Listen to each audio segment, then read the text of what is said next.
You see, something's going to happen. What? What's going to happen? Something wonderful. What? I understand how you feel. You see, it's all very clear to me now. Welcome to the Occult Rejects. This episode, I got my boy JJ Vance from Operation GCD joining me today. And yeah, JJ, before we get to the guest, how about I let you plug your show now, actually. What's going on, buddy? Howdy, folks. Nick, William, looking forward to the conversation. JJ Vance, host of Operation GCD. I'm sure Nick will put my links in the description. Yes, I will, as always. Appreciate the invite. Looking forward to the conversation. This is a very dark topic, but certainly one that seems to be continuing to plague America with these satanic cult elements that I think oftentimes are discarded as, to the satanic panic. But there's actually a lot to be said about these cults and their activities. For sure. From my assessment, but yeah. Yes, I agree. And yes, I will, JJ. I will add your notes to the bottom or your link tree. And I mean, you already know who this man is. I mean, he's been on the show countless times. He might actually be like one of the probably highest numbered guests on the show at this point. We got William Ramsey.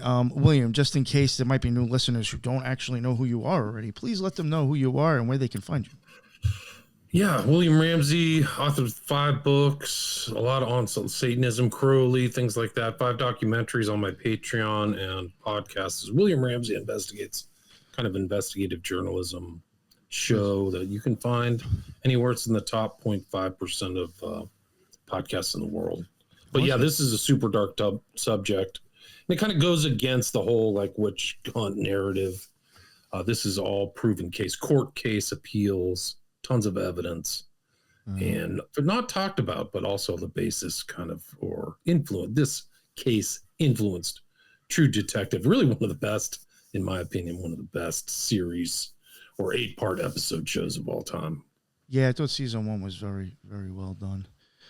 Something I do want to mention also, just for the listeners, William Ramsey also has great work on the Smiley Face Killers and the West Memphis 3, and stuff on Aleister Crowley. So in case you don't know who he is, please go check out that stuff if you're interested in that. Those are kind of my opinion, his showcase work. So go check it out. Yeah, so as you can tell already, William already mentioned a little bit of it. True Detective season 1 is kind of based on on an unfortunate, horrific, probably true crime. And I guess even with mentioning that, I will say now, it's already been a couple of minutes in, so I probably already got the click. So I'll just let you know right now that there is graphic content, and if you don't want to hear it, you may want to stop listening in a little bit or eventually. But yeah, I just want to put that disclaimer out there. There may be graphic content with this case. So I guess Ramsey. It's appropriate for Halloween. Yeah, it's appropriate for Halloween, October 31st, though. So. Yes, the only other thing we're missing is trying to have a seance for Harry Houdini and a crack pipe. So that's the only thing we're missing. I don't think William gets a joke. So, yeah, I don't. What's the reference? Right. I'm too old for these things. It was just a conversation Nick and I had last night on my podcast, Operation GCD, regarding these legends of Harry Houdini seances on Halloween. And my former childhood baseball teammate who smoked a bunch of crack and carried out Harry Houdini's dying wish of burning all of his memorabilia. Oh, interesting. Oh, I don't know that. There's a whole culture of Harry Houdini seances that occur every Halloween. It's become quite a trend across America for over almost 100 years. Nobody's ever invited me, so I feel left out. All right, sorry, William, we took you off there. That's okay. I mean, this case is really something else. Ponchatoula, and there's a map of it on my slides. It's kind of close. If you kind of, I can do it. This is that's Louis Lamonica, kind of the head figure. But Ponchatoula, you kind of see it in the center there. It's basically east of Baton Rouge, northwest of New Orleans. So this is really where it happened, or the kind of area where it is. So it's definitely Louisiana, right? Seems fairly rural to that area, I believe, right? Even though it's very close to the population centers. Yeah, and they said the church where it happened, it got hit by that hurricane, so kind of has gone through an iteration. But this is all the crimes took place in late, 1990s, early turn of the century, 2000s, and then the arrests happened in 2005, and then the most recent kind of appeals, which you can find online, were released or published in 2010. So it's fair. This is a fairly recent case. It definitely involves satanic ritual abuse, pedophilia, Satanism. And this is another one of those cases. It's like the Huerman uncle case that was kind of resolved recently. That had literal SRA and dissociation and all kinds of crazy stuff going on in that case too. That was actually just a couple of years ago. At least the allegations. It wasn't a criminal case like this one. It was a civil case, but this one has tons of evidence and videotape confessions and things like that were disputed in court. I mean, I think you had to dispute it in court, but I mean, the background is just for people who haven't heard of this case, and it's not bandied about much in the media. There is like the video, which I have and uploaded it. We can go through some of the visuals for that, but there was a video by Vice and a few things online on YouTube and stuff, but it doesn't seem to have hit the kind of true crime network of true crime shows or podcasts to me. I haven't seen it even on TV, but I think it's an important case. And it happened, like I said, Louisiana, this Ponchatoula. And it was actually kind of a strange fall from grace, because this guy who I showed the picture, Louis Lamonica, he was the son of a successful pastor. So his dad ran the church that he kind of inherited. It's an Assembly of God church, right? So it's Protestant, and he had like 1,000 people. So he had the father had a thriving church. The son takes it over, and it just wasn't. He didn't have the same skills as his dad is, and so it's kind of like then it kind of seems like what happened is he went to the dark side. Like he literally went and converted. Eventually the church shut down in 2003. He was separated from his wife and lived at the church during the times that a lot of the crimes took place, from 2003 to 2005. And his kind of this other associate, Austin Bernard, who we'll read about or talk about later, lived with him at the church. And really, really dark stuff. Like they taped over the windows, pentagrams, and all this stuff. And what happened, really the first thing that really happened was that, and this involved the FBI, by the way, so it's not like just a state case. It became kind of a federal case as well. But it all started with his sons. Louis Lamonica had 2 sons, and they were talking to somebody who was a psychologist, and they told the psychologist, and then the psychologist called Child Protective Services, and then videotape confessions were made, and then eventually this guy literally walked into the police in Livingston Parish Sheriff's Office and confessed in a taped interview in May 2005. So he walked in on his own volition. So this is not some kind of like antagonistic situation. He actually confessed twice on the same day. So there was another police officer who walked in later, and he confessed and said it all again. What did he confess to? Raping his own children, sex with his dog, orgies at the church. And then they just arrested other people, Austin Bernard, who I mentioned, and there's like 6 other people got arrested as well. I couldn't find the court cases for them. I'm assuming they got charged and convicted. Louis Lamonica got 2 life sentences. He appealed, and his appeal didn't work. He was convicted, and sentences were affirmed, so he's going to stay in jail for the rest of his life. But, William, what do you suspect was the impetus there for? Why did he go walk into the police station and were there folks pressuring him? You think behind the scenes to do that? Because that seems like an uncommon maneuver for. Maybe. I mean, I don't know. I don't know the details of that, but it is strange that he would willingly confess to all that really dark stuff. Maybe he wanted to get it off his chest.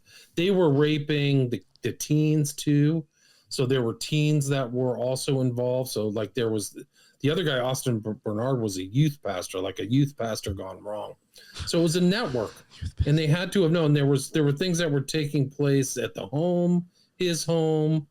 There was abuse of an infant, a 1-year-old infant, and it's really true detective because Sure. all this stuff is like videotaped, and there were videotapes played in court for the jury, right? So the jury is exposed to all of this information. You'll see in the Vice documentary, the 20-minute piece they did, they had like a full trailer of evidence that they collected. And so even though they denied, like, I think the lawyer said that these are fake confessions or false confessions, but they had corroborating information. So the kids actually clammed up. Lamonica's kids clammed up at court and denied anything.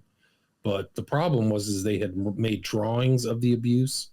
So drawings of the sexual abuse and the recorded taped interviews of Lamonica and all that stuff was enough for a jury. So, really dark. And there was he says, Lamonica told deputies they dedicated an infant girl to Satan by placing the child in a pentagram, sacrificing a cat, and sprinkling the girl with its blood. So super dark. We stopped. And there were some law enforcement folks too, right? Was there? Yeah, there was one. There was actually a guy who was a cop who got arrested. Yeah. He said we stopped worship Satan. Yeah. Oh yeah, sorry about that. William didn't really speak over you, but yeah, that's what kind of what I was getting at when you're mentioning the true detective elements to it.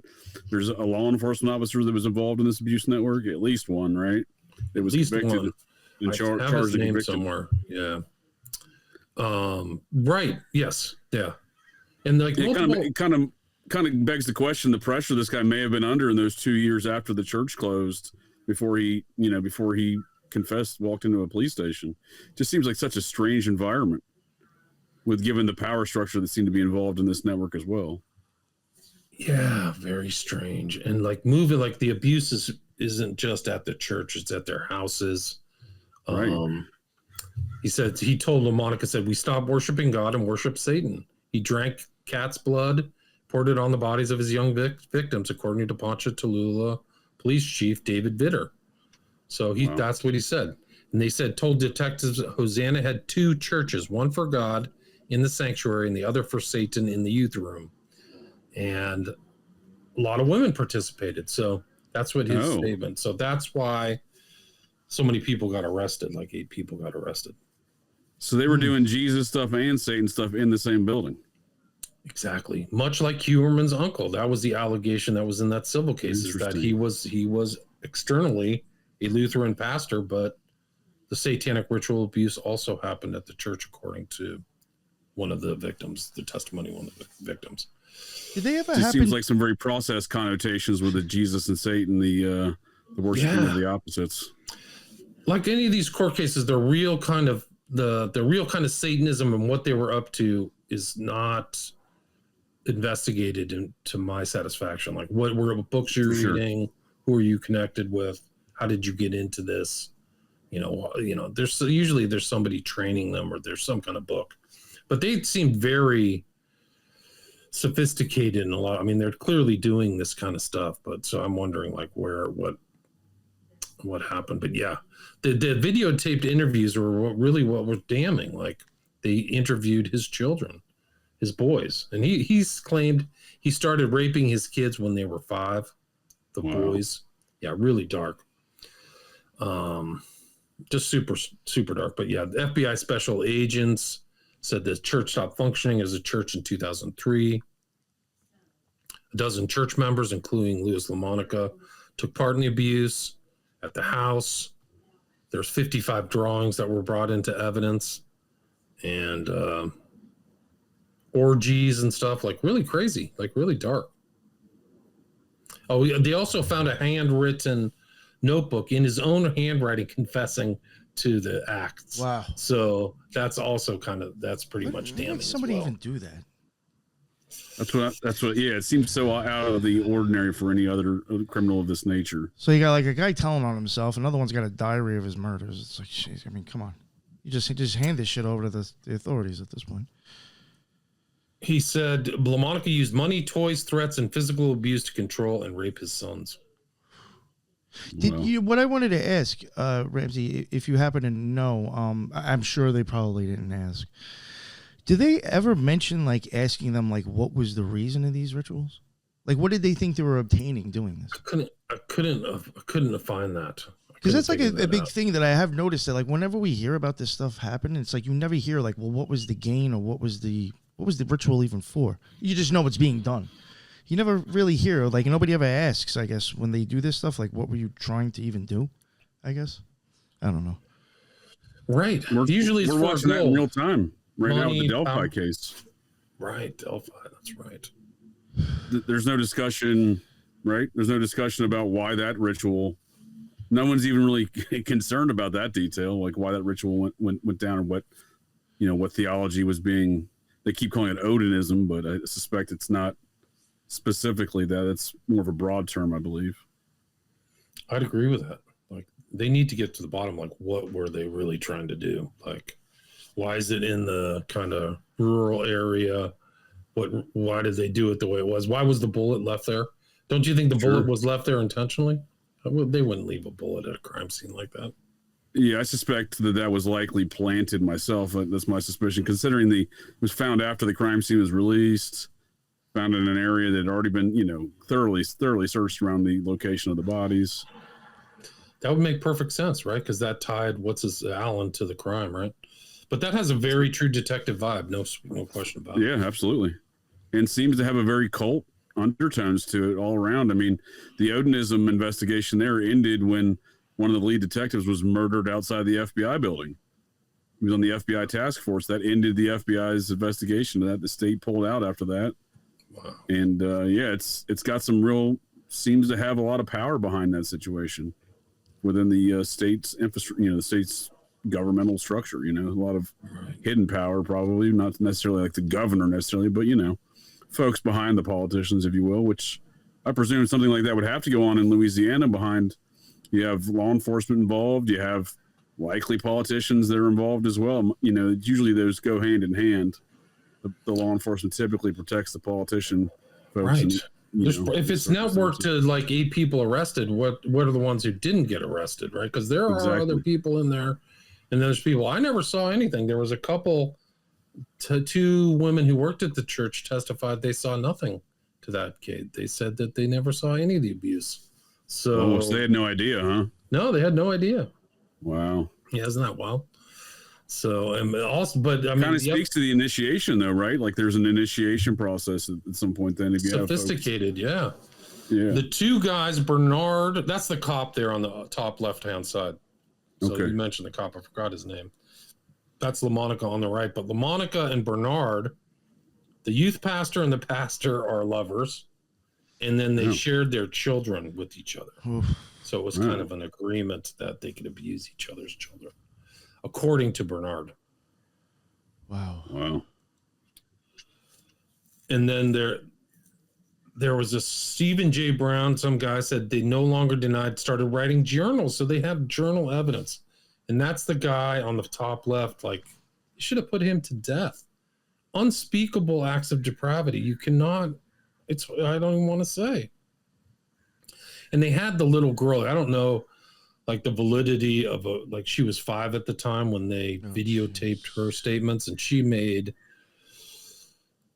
statements, just unbelievable, like stuff. Like I don't know like today, like my legal acumen's rusty, like how viable evidence of a 5-year-old statement. I think they played it for the jury though, and let the jury decide. Wow. Yeah. And the 5-year-old, she said somebody was a witch, so she was able to say like this person's a witch. Her mother rode on a broom. Like I don't know where this comes from, but yeah, and then just horrible stuff. Like the child was horribly abused. But the other thing is the other thing that's dark is that the youth pastor and Lamonica were gay lovers for 10 years. So before the crimes that they got arrested for in 2005, that means going back to 1995, they were up to no good at the church while the church was still functioning. From the past, the father pastor wasn't involved, right? I mean, this sounds like it kind of goes back into his time frame. Yeah, that's another element of research is to look up Louis Lamonica Sr. Yeah. to see what they're all up to. It That's a might good have point, been JJ. it might have been super dark, like familial. Yeah. Yeah, was this going Some on generational prior? stuff. Yeah. Pardon me? Do you think this was going on prior to this switch over? It's possible. I couldn't see the stuff in this. I have to go back there and look up Louis Lamonica Sr. and his brother. Junior had a brother too, so it could be an even greater, broader network for all I know. It's really crazy. But yeah, these are the slides that I have. Allegations it wouldn't hold up in court. Church rituals involve cat blood. That's from May 22nd, 2005. That's what I don't get. It's what was the point of the cat, and what were you trying to even do? That's why I was like, I mean, I guess, maybe law enforcement wouldn't even think of asking stuff like that. You know what I'm saying? But I guess it seems to be a repeating trend, right? What was the point of this? Why were you even doing this? What did you think you were getting out of this? What was this for? I don't know. I'd be asking questions like that. There doesn't seem to be any evidence that he was really worth a lot of money. It was interesting because this guy Offshee, who was an expert witness for the West Memphis Three and Miss Kelly's one so-called coerced confession, right? But Offshee should have stuck around because Jesse confessed another 4 or 5 times. But he shows up here in this case, and also he is the recipient of the Roy Darkus Award for the best paper on clinical hypnosis. Awarded by the Society for Clinical and Experimental Hypnosis for recovered memory therapy and robust repression. Influence and pseudo memories. Wow. He's an interesting guy. I wonder what he does in his spare time. Mm-hmm. Yeah, so Offshee's an important, and the confessions were valid. I mean, according to the appeals, everything was okay. There's a long part in the appeal of Austin Bernard involving Offshee, about 5 or 6 pages.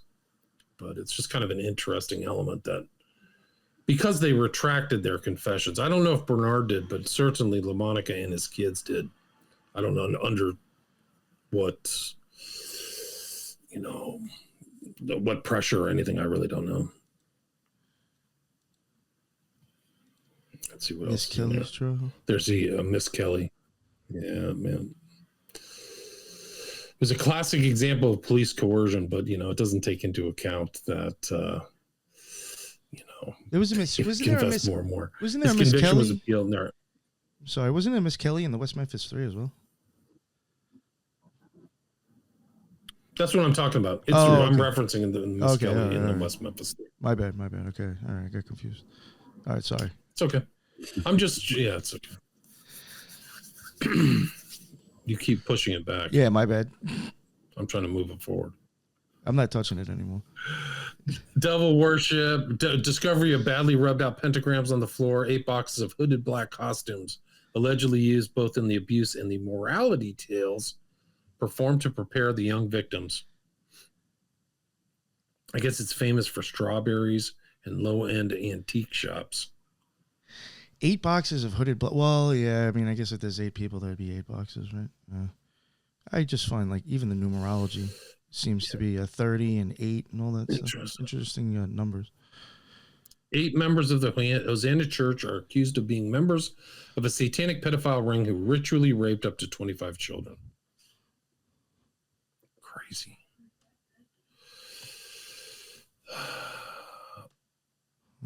Local police say his claims have been confirmed by some of the victims, of whom half a dozen have so far been interviewed, and by some of the fellow abusers whose names Lamonica freely gave to police. Lamonica, my bad. Yeah. That's right. I'm not going Heavy equipment operator who was elected pastor 1993 after his father's death, claimed the abuse began in 1999 and stopped in 2003. Yeah, morality plays. I'm just not willing to believe the admittance there. I feel like that's just them being like, oh, well, they're telling part of the story with them admitting saying it's from 99 to 2003. It just seems like this has the hallmarks of a larger aggressive network. And to me, it's weird that it's in that area of the country because, not to harp on too much on the process as the only satanic organization, but when you have Jesus and Satan being worshipped together. That is their MO. And New Orleans is, according to their actual incorporation documents, New Orleans is still their headquarters. Wow. Still, wow. Yeah, they have and it says that if the founder dies, that they all have to go to New Orleans. And the Best Friends Animal Society actually went to New Orleans in 2005, right after the founder died. Wow, that's so crazy. It seems like they're complying with those corporate documents. Wow, that's amazing.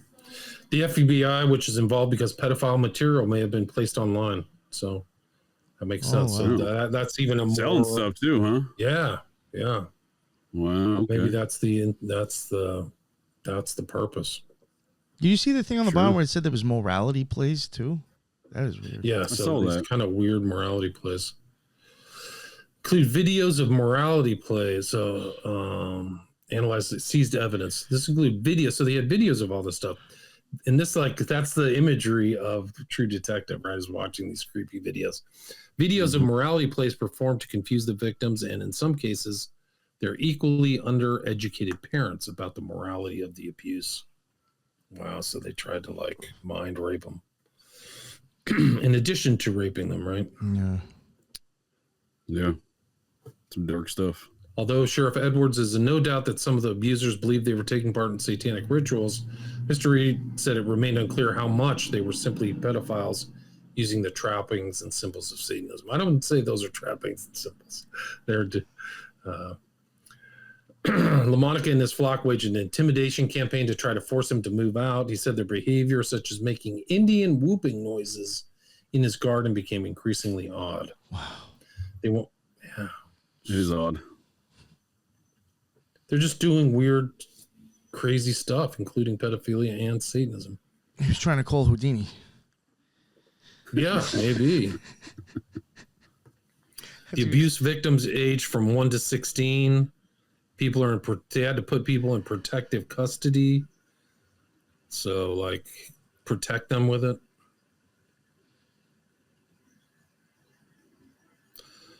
The abuse seems to have begun in 1999, he said, and stopped occurring on the church grounds after 2003.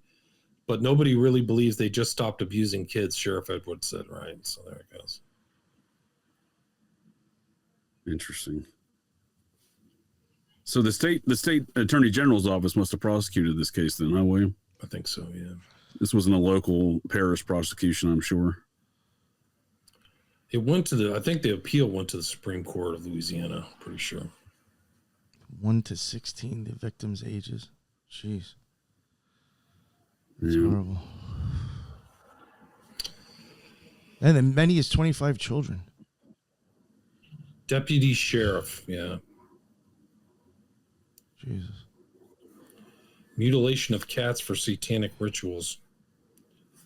Now, in 2 years ago, yeah, go on. in True Detective, in the because I don't remember all of it, I remember them kind of definitely showing you that there was some kind of occult symbolism and stuff going on, but I don't think they ever got too specific into it. But did they ever even get into this? Was it even this bad in the show?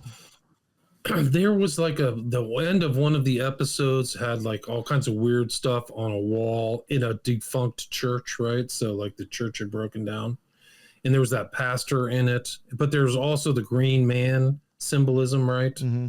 So that kind of like ancient stuff. There was also kind of like witch structures, like putting wood together and weird things like that. If you remember, the intro scene is of a ritual homicide under a tree where a young girl is there and she has the pedophile circle tattoo on her back. And that's how it all starts out. And antlers, right? Antlers, right. Yeah, so the antlers are cool for sure. Which one of the victims in the Delphi case had they used sticks to make antlers on her head. Really? Wow, that's dark. Yeah.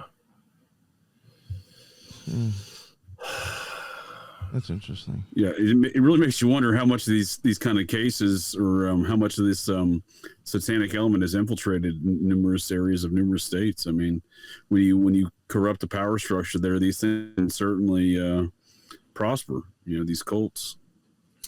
Yeah, this is so. There's definitely, this is like the finders, right? It's the computers and videotapes. Yeah. Dozen computers have been seized, at least some of which the police believe contain child pornography, as well as dozens of videotapes, hundreds of computer disks, and 8 large boxes of documents and photographs. Police found a faint imprint of pentagrams on the floor that someone apparently tried to scrub away. Some of those arrested, the police said, described rituals within those pentagrams involving cat's blood and people dressed in black robes. 25 children. Wow, crazy. Super crazy. Yeah, the cat and dog sacrifice just seems to be something that is a recurring trend. I mean, even right in the West Memphis 3, weren't they involved in some of that stuff with Damien Eccles and crew? Oh, 100%. Yeah. Druidism and sticks and staves and stuff like that. So, and they were sacrificing some pets as well. That's the rumor. Yeah. Yeah. Like a dog and a pig. They had a pig's head. Like they were pretty savage.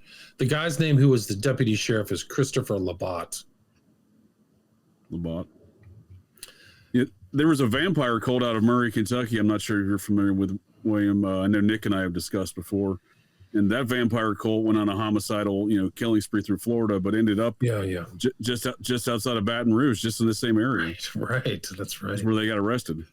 And they were killing cats and dogs too. They were breaking into the local animal shelter in Murray, Kentucky. That's right. And drinking each other's blood. They were literal blood. Yeah. It was wow. I can't remember the guy's name, but I covered Rod him. Farrell? Yeah, Rod Farrell, very good. Yeah. He was like he had some kind of weird vampire name too, like Lucius or something like that. I forgot what it was. Oh yeah, he definitely had some but that was a multi-generational thing too. Like he was born into this mindset that there are all these ancient vampires. Like his grandfather was this ancient vampire, and his mother got him into the cult through her father. Yeah, his mom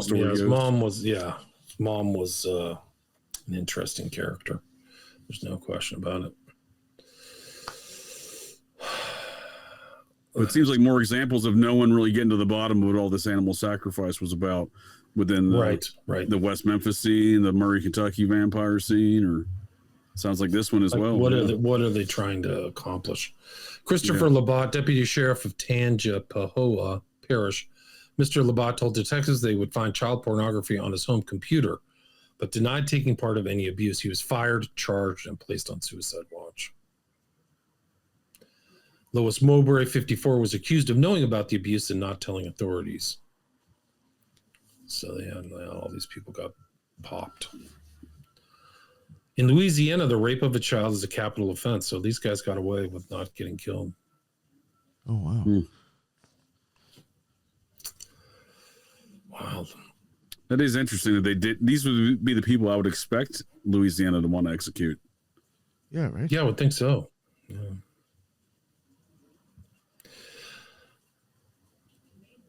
Yeah.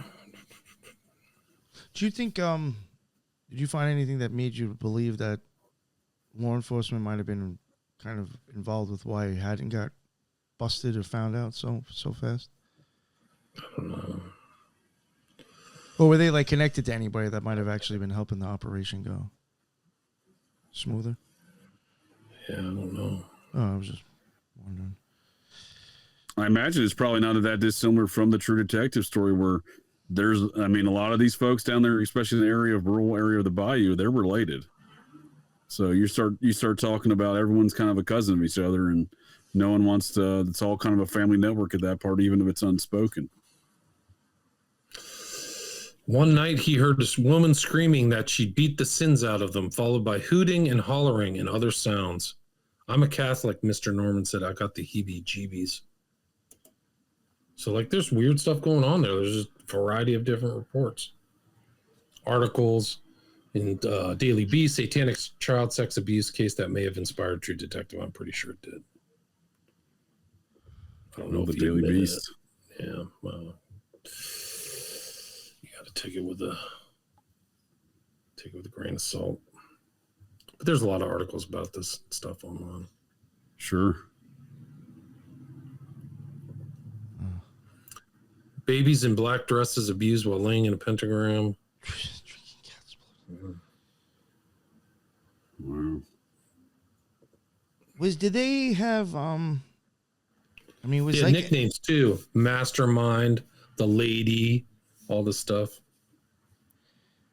not that I really like that I want to see it, but like, was there even like photo or video evidence of like the stuff like on the walls and the blood smeared or any of that stuff, or is a lot of it just a lot of videos? verbal? I don't know what's on those videos. Yeah. So I don't know.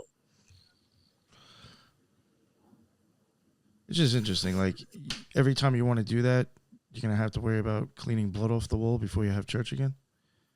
I mean, you know, like I'm just thinking realistically here. I'm not denying that it wasn't there, but I'm just wondering if there is actual evidence of that.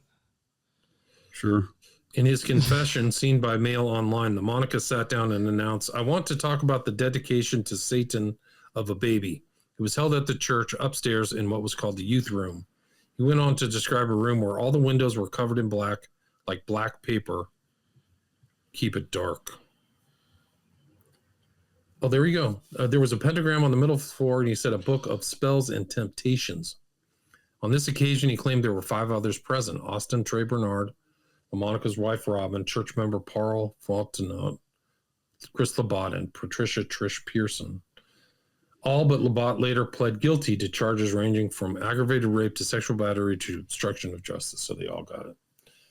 Labat was charged with child pornography, but was subsequently the charges were dismissed. Interesting. Wonder why that one got dismissed. Lamonica stated they would start off like a church service, but it was satanic music. There were candles burning, dark red candle holders, and the dedication of a baby, A, into Satan with this pentagram. She was put in the middle in a black dress. He described chanting around the child, Trey Bernard's daughter, barely 1-year-old, before killing a cat, draining its blood, and drinking it. He claimed they did not make the child drink because she was too young, and instead took off her dress and sprinkled the blood over her. These meetings, according to Lamonica, took place every 2 or 3 months. On other occasions, certain girls would be picked up and have sexual relationships with. The guys would line up one by one. They would come and have sex with that girl. If the same if there was a woman, they would have homosexual relations. He claimed there was feces laid around, there was urine.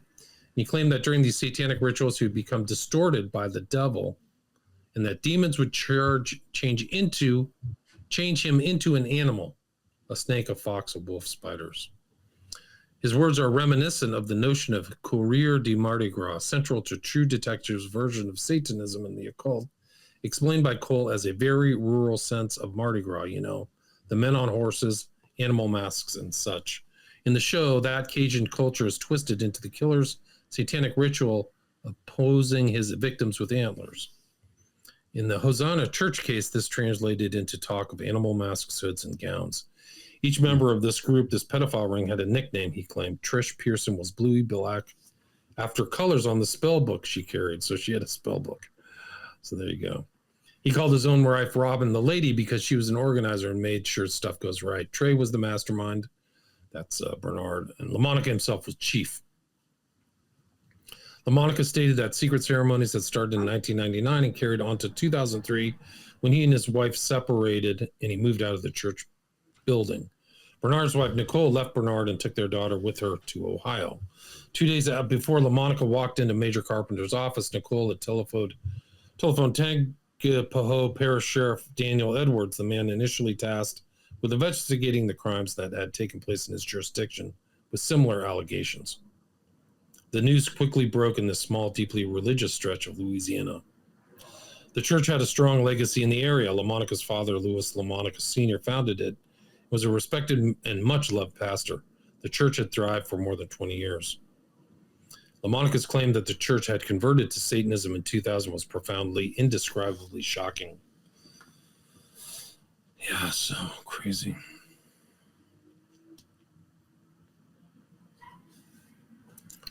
One by one, the church members named by Lamonica were rounded up and interrogated. With each interview, the claims became more shocking.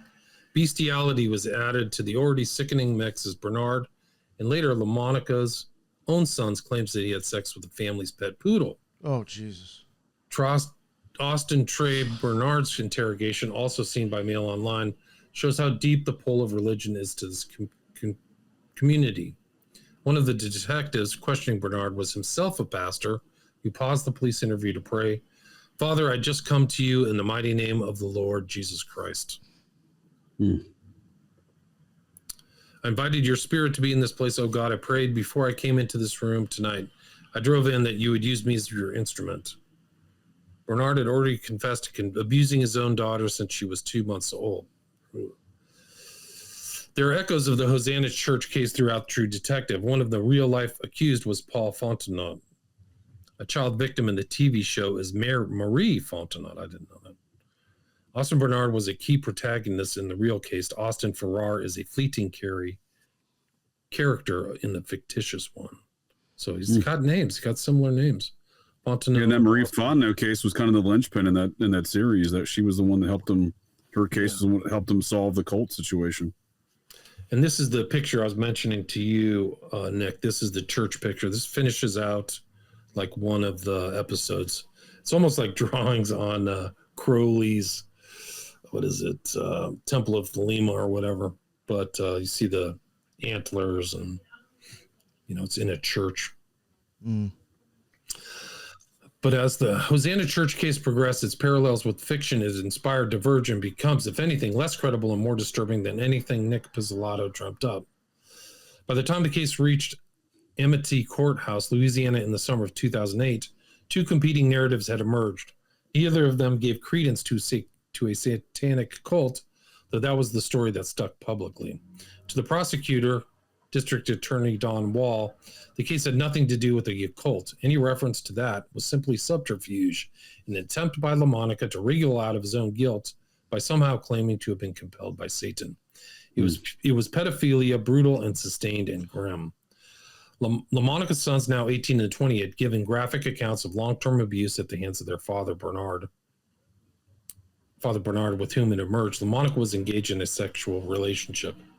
They also described occasions in which they were subjected to various abuses as they were passed between their father, Bernard, and Paul Fontenot.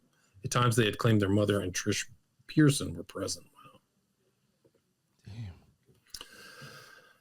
But defender Michael Teal came up with an altogether more bizarre account in which he cast his client as the victim of a Christian cult led by a preacher named Louis Mowbray, then 54. So he flipped it. And he brainwashed his client and family into making a false confession. He's a prophet. I'm assuming there's no connection to Peter Thiel, right? It doesn't look like him. Right. I doubt it. Damn. There it is, Hosanna Church, Christian Life Church now. Well, they still use that building? Yeah, can you believe it? It's dark. Like there's a Christian church there now. Lamonica is currently serving 4 life sentences to run concurrently. He has had a petition to appeal denied. Yeah, that appeal I read some of it. Bernard received 3 life consecutive sentences. So Bernard and Lamonica are gone for a while. Yeah. Do you want to scroll through some of that video? Yeah, sure. Let me pull it up. I'm surprised that the state wasn't involved in prosecuting this case. It's mentioning a local parish prosecutor. And it seems like this would have been a case that the state attorney general's office should have been involved in. Interesting. I would describe this case as being, Yeah, Oh, go ahead, Nick. yeah, sure. being probably the most bizarre case that any normal small town sheriff's deputy or policeman or detective could ever imagine. In 2014, Entertainment Weekly asked the creator of HBO's True Detective about the inspirations behind the show. He suggested Googling Satanism, preschool, and Louisiana. We did, and found that 10 years ago, a similar case involving an old church family and ritualistic child molestation landed on the desks of some Louisiana detectives.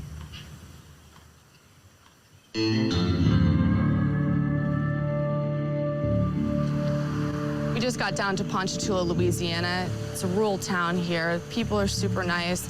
It seems like a very religious town, but we've noticed just talking to people in this town that it's still very haunted. 10 years ago, there was a case involving some twisted sex crimes. We have a lot of old families that have chosen to stay in our area, families that have been here forever and ever. We have a lot of Christian values here. You know, we have a lot of different church organizations. I would say that they were very heinous crimes, and we would never expect anything like that in Ponchatoula because it's just not that kind of town. The fact that there's still a church there, you know, blows my mind. I feel like that needs to be erased. That's where they should have built the Walmart that's in Ponchatoula, without a doubt.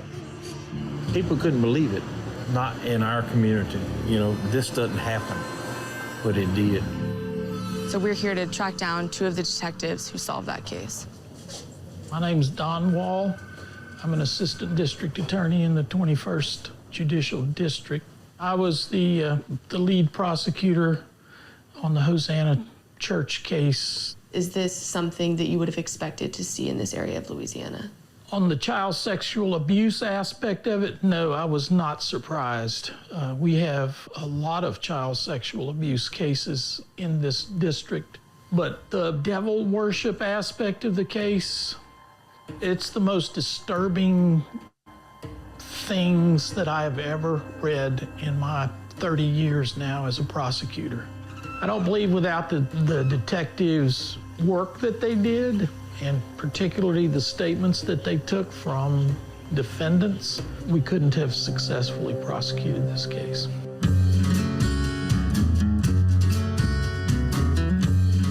This Hosanna case was probably one of the darkest cases involving sexual abuse of children that I've ever seen in this state. And the sheriff called us detectives in to solve it.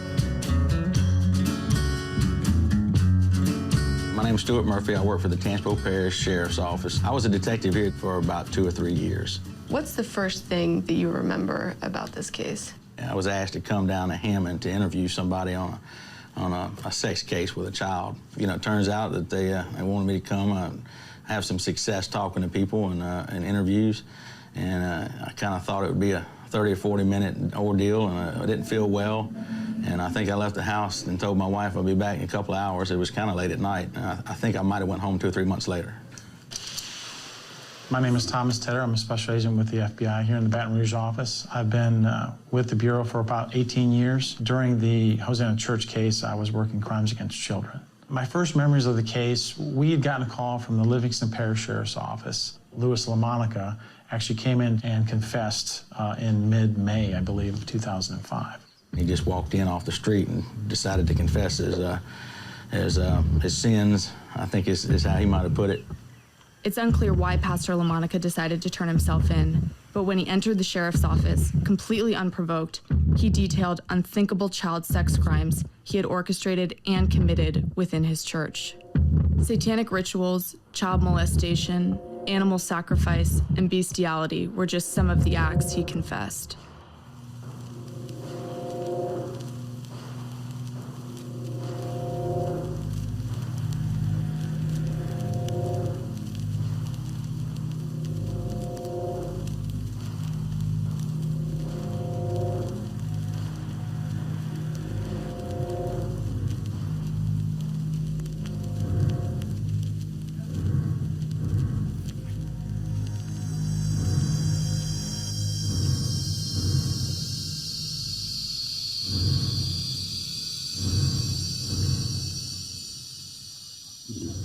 Now, Louis Lamonica Sr. started the church that ultimately was Hosanna. That church had grown tremendously. The congregation had gotten to be close to 1,000 people. I don't think it's fair to go back and judge this church 10 or 15 years before this happened because it was a thriving church. Obviously, the good people of that church left when they found or were uncomfortable with the way it was being run. Louis Jr. was his son, and Louis worked for a gas company. His father passed away, and at that point, Louis became interested in becoming a pastor himself.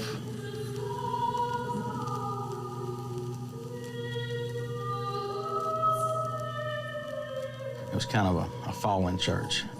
There probably wasn't but 10 or 15 members of this church at this time, if you can call it a church. It was just kind of a collection of odd people. How would you describe this small group of people? They were all peculiar. Their religious beliefs to me were sort of radical. You drive by it every day, and if you didn't know what was going on behind those closed doors, you wouldn't have no reason for alarm or concern. And these people were so close that it was almost their own world. Matter of fact, most of them were living there. There were a lot of teenage kids that went to this church, kids that were having trouble in their own families. The ones that were vulnerable spent a lot of time at Louis Lamonica's house. Molesters use various means to entice children, but religion is not one you would normally see. Very disturbing, the personal accounts that Mr. Lamonica described of things that happened with the children. Very troubling details to me personally, just things that you wouldn't think of, the way their minds work.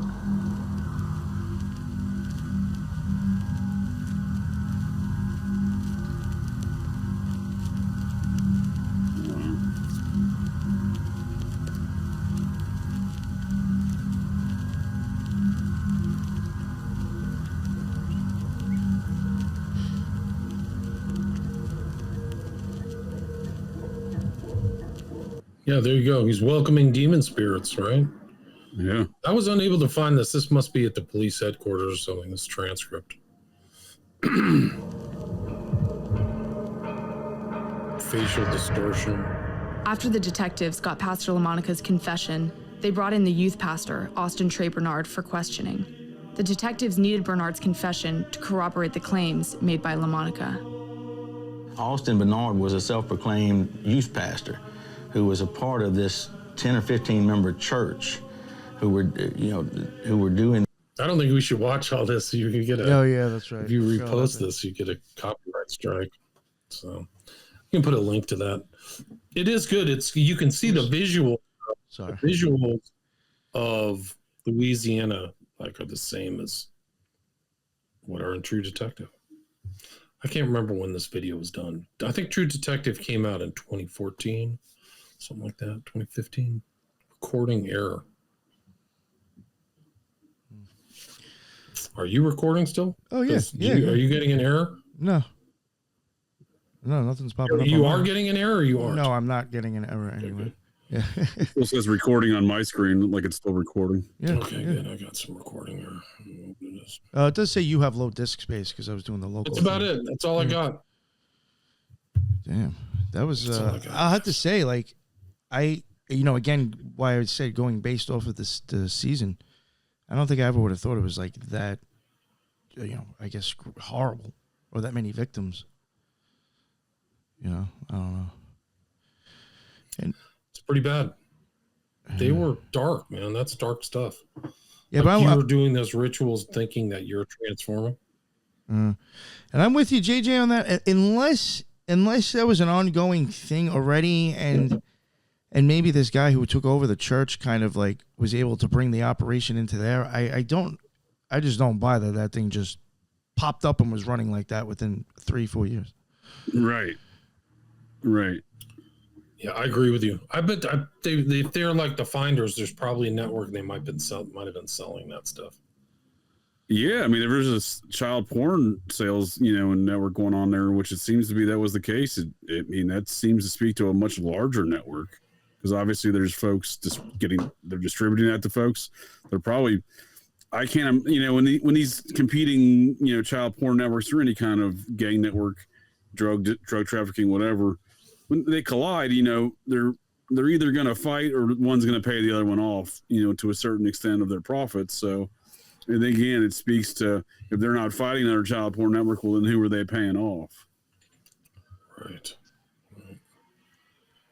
All right. Well, thank you, William. Oh, that's a really dark case. Yeah, my pleasure. Yeah. I mean, I think I probably could do some more research and try to find those transcripts. But later on in that video with the girl from Vice, they show how much evidence they had. They had a full evidence locker. And the cop takes her over to the evidence locker and just all the materials in there, it's crazy. So I wonder if they still have it. It'd be pretty wild if they did.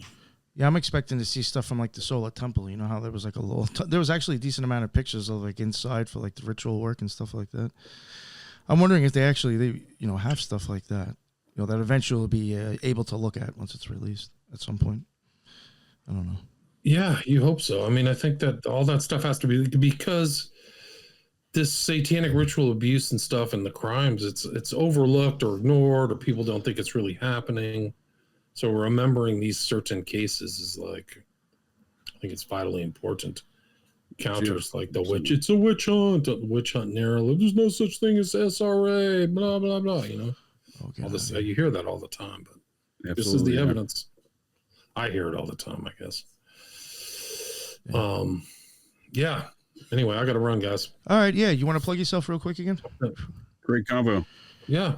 Thanks for having me. William Ramsey Investigates on your favorite podcast website or player, and my website's William Ramsey Investigates, and 5 books on Amazon, and I have a Patreon too. Awesome. Thank you very much, William. And JJ, real quick before we wrap it up, just let everybody know where they can find you again.